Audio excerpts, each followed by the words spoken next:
showtime. It's a waste of breath to give this man an introduction, but I'm gonna do it anyway. The one, the only, Showtime. Swizz Beatz. What's up? What's up? We are live at the skating rink. Branch Brook, New Jersey. This is lit. The playground. Why do you like to skate so much? I mean, it's a form of freedom, right? And then also what I love about it is it's a time when the culture come together and have movement, right? The culture don't move no more. All right. Like, we just want to sit still And look cool. And be cool. And skating brought our culture together and with fun and, even, brothers holding hands, but in a creative way and in a real festive way. And you never really see that in our communities, right? So the skating rink brought all the communities together. And, I used to go to the skate key in the Bronx and we was brought up on that. So I wanted to bring the attention back to skating. That's so cool. Yeah, it's been fun. And you could lose your inhibitions a little bit and just kick it. Fall, but you're gonna get back up. Right. Yeah. Well, we are at the skating rink to talk about your new album. Yeah, skate faster.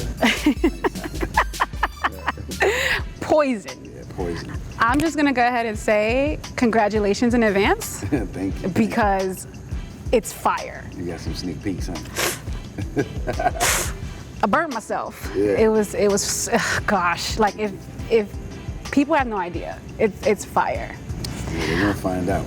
The title has a really powerful idea. Yeah. So talk to me about the title, Poison. Well, the reason why I named it Poison was because, if you look around at what's going on in the world, one may say it's poison, right? You look at the news, you look at the images, you look at our current situation of government, you look at all these different things and it feels like poison. But, we can't turn our heads to the poison and just act like, oh, that didn't happen to me or anybody in my family, so let's keep it moving. In reality, you have to face your poison in order to poise on. You said that this album, Poison, is for your core audience. Yeah. Who is Swizz Beatz' core audience? I mean, my core audience are the real hip hop fans, right? That love quality, that still love lyricism, poetry, and just actually the craft of music and hip hop, the actual art of it. This album is for them. You're already a legend. Young legend. You could have never dropped another piece of music and your legacy is still what it is. That's amazing. Grammys, #1 albums, still what it is. 580 songs since I was 17. 380 million records sold domestically, not even international. I never really talk about numbers. But they're there. But I'm talking about them now. No, the numbers are there. Yeah. You've already performed, right? Yeah. So is that a weight lifted that you don't have to worry about no more and you can just create? I'm never even worried about it at that point. I always just focused on creating. I don't have plaques or anything hung up in my house. I don't need to be reminded of what I've done because I feel what I've done and I am what I've done. Right? And so I just like to move forward, but I'm still not over none of my songs. I'm not over Stop Drop. I'm not over none of my accolades because that would just be ungrateful.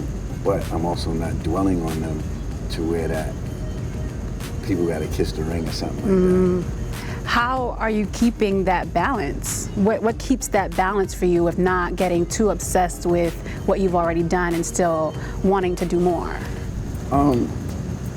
Because, once you do something, it's done already, right? So I had my payoff of all of those things I've done already.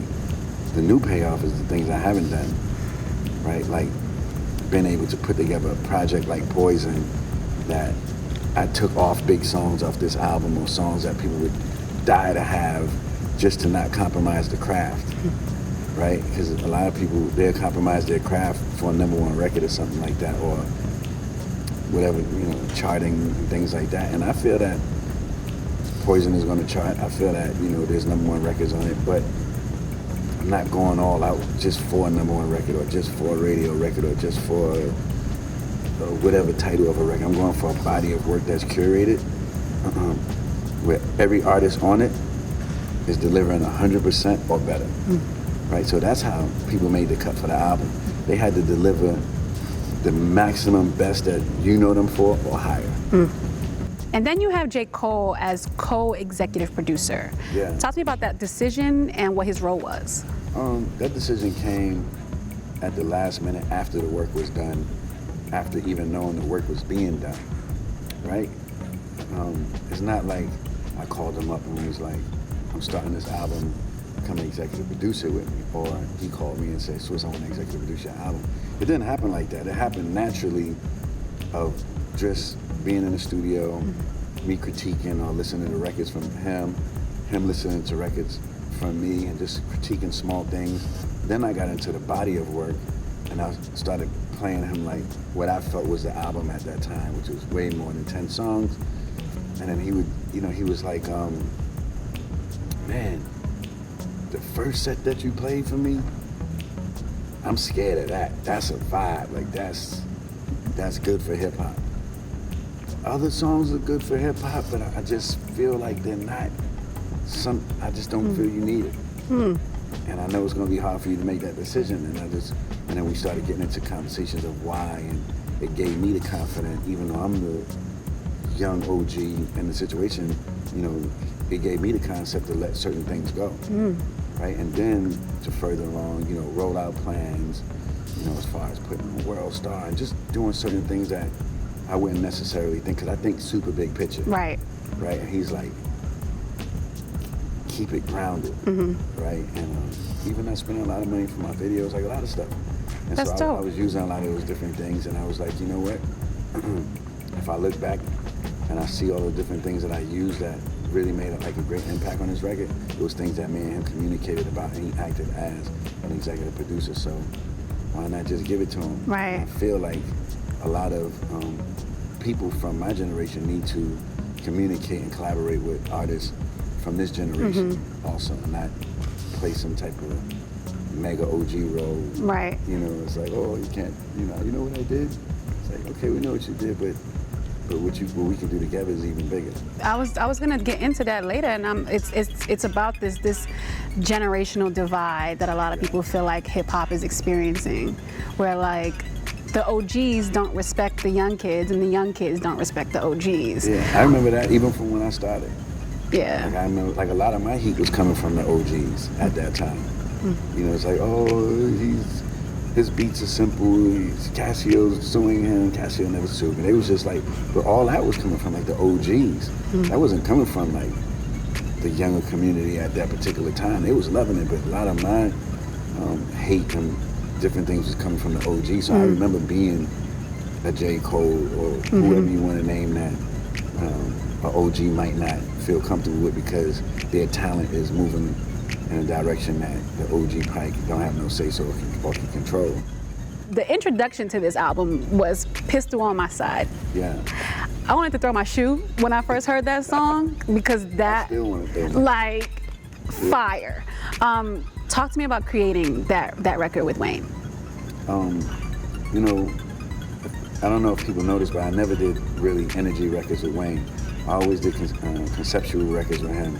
Like, so if you go to Dear Ann, you go to Dr. Carter, which Mo, she's in here somewhere, she's on Dr. Carter as the doctor. Because like he already had like... What? That's what? Yeah, that's Mo. Wow. Yeah. Wow.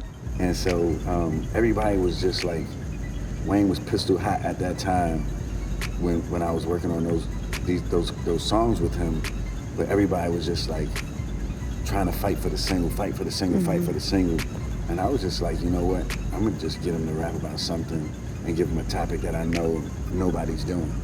And it just was perfect timing. And Wayne is a person when I send him a concept, tell it to him, he'll send it right back. He's a very private artist. Right. It's not like we're in the studio and I'm like, yo, do this. He'll listen to it, and we'll vibe and talk nothing about music.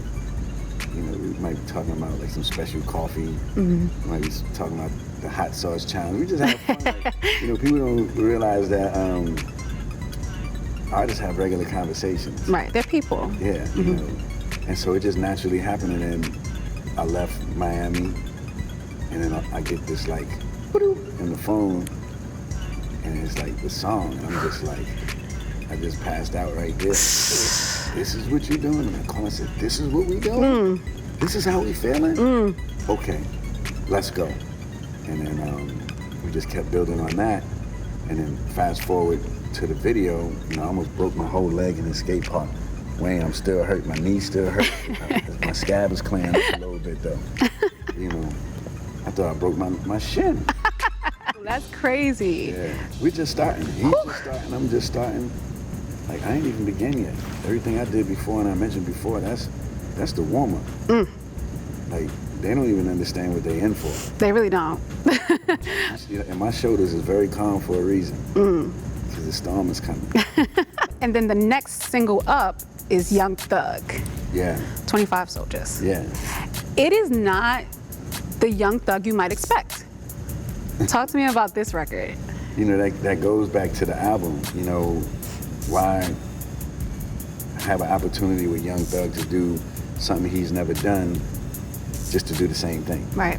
Right? I don't operate like that. Like, it's like, I'm gonna show you another Young Thug, and I'm gonna challenge Young Thug to be another Young Thug, but still be himself, but raise the bar on the artistic level. And man, when I play the Young Thug song for like big artists that's known for lyrical, they pull it back. Like, whoa. Who you said that was again? I'm like, that's Young Thug. Get out, get up, leave the room, come back in. Pull that back, cause I don't think I'm handing things up. It's real though. It's real. And I guess the question that I thought of is like, what is it about a Swizz Beatz production that brings this out of artists? I think it's more than the production. I think it's my energy and our chemistry, right? Because like I said, a beat maker could give even a better beat than all my beats on the album, but the artist might not feel that connection, and the song might not be better than, right? Right. So it all comes down to you personally, and what's your personality. I didn't survive from 17 to 40 just off of hit records. Right. You know, I survived in this culture and industry off of being a genuine person, right? I speak to all these all the young artists, older artists, on so many off-the-record conversations about life, and it's about building a friendship, and that's why I tell producers, I'm like, listen, man, build friendships. Don't worry about like just getting a check for something. You know, build friendships, because when it's gonna be a time where they're not gonna call you for music.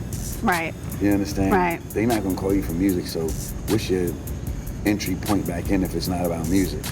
It's like, nah, I'm gonna hit Swizz because, you know, I need help with my new son, and I know, you know, he's familiar in that area, or I need some advice on with my fiance, or I need some advice on going into art, or I need some advice. So there's many different human things. Yeah, human things. You know, we don't talk to each other as humans in this industry. We only want to call each other when we need things, and I just think that's a downfall in this of the whole culture.